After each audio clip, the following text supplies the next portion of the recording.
Assalamualaikum warahmatullahi wabarakatuh. Shalom dan salam sejahtera untuk kita semua. Semoga kita semua masih dalam keadaan sukacita dan sehat selalu. Kali ini kita akan bercerita tentang kisah ajaib Masjid Tua Lerabaing, Desa Wakapsir.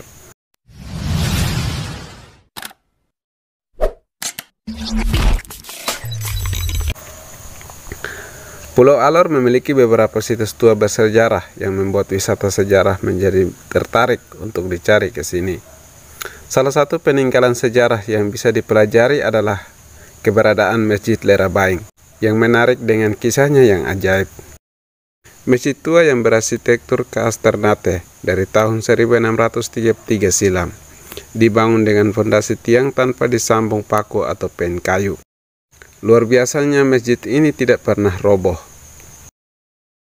Hal menarik lainnya dari masjid ini menurut laman pariwisata Provinsi NTT. Ada banyak kisah ajaib dalam sejarah masjid ini. Menurut cerita, setelah rangka masjid didirikan, semua umat disyaratkan untuk bersembunyi pada saat tukang-tukang hendak mengangkat tiang induk. Namun peristiwa aneh terjadi saat tiang tersebut terangkat dengan sendirinya tanpa tangan manusia yang sedang bergotong royong membangun masjid. Kemudian ketika Portugis hendak menguasai pantai selatan Alor dengan menembaki masjid sebanyak 3 kali, namun tembakan tersebut sama sekali tidak mengenai sasaran.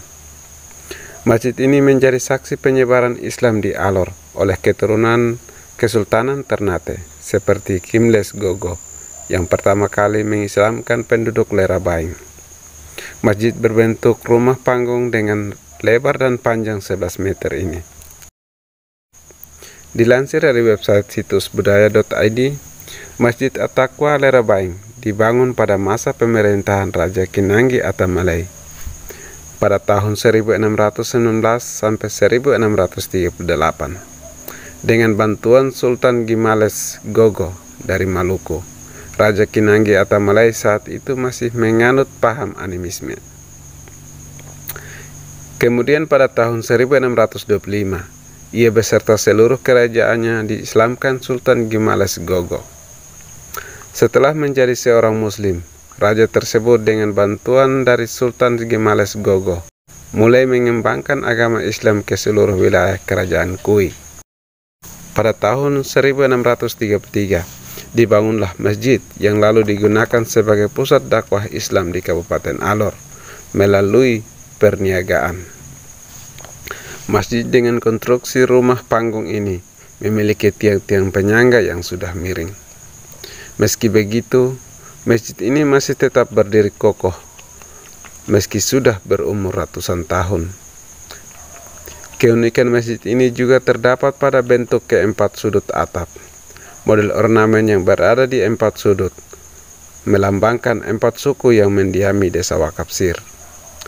Selain itu, masjid ini juga masih menyimpan benda peninggalan Sultan Gimales Gogo, antara lain 1 buah tongkat yang kemudian dibuat 3 buah duplikat. Ada pula pusaka pisau, alat sembelih binatang yang fungsinya berbeda-beda. 1 pisau atau golok berukuran paling besar untuk menyembelih hewan kurban berupa kerbau dan sapi. Pisau lainnya dengan ukuran lebih kecil juga menyembelih kambing atau domba. Pusaka lainnya berupa 3 buah asimat berbentuk tulisan yang diselipkan dalam bilah bambu dan diikat. Tak pernah ada orang yang berani membuka apa isi kertas dan tulisan di dalamnya. Asimat ini berfungsi untuk melakukan perjalanan atau berlayar. Semua pusaka tersebut disimpan dalam sebuah kotak yang diletakkan di kayu atap Masjid Lerabaing. Dalam Masjid At-Taqwa Lerabaing juga terdapat sebuah beduk yang hanya ditabuh menjelang kumandang azan sahur. Tak sembarangan orang boleh menyentuh beduk ini karena takut akan merusak bentuk asli beduk yang sudah berusia lawas. Beduk ini bobotnya sangat berat dan tak bisa dipindahkan. Konon, siapa saja yang mengangkatnya akan langsung mengalami sakit kepala yang hebat. Di lingkungan masjid juga terdapat makam Sultan Gimales Gogo, penyebar agama Islam di Pulau Alor yang berasal dari Kesultanan Ternate. Demikian pembahasan kita kali ini, semoga bermanfaat dan Tuhan memberkati kita semua. Assalamualaikum warahmatullahi wabarakatuh. Shalom.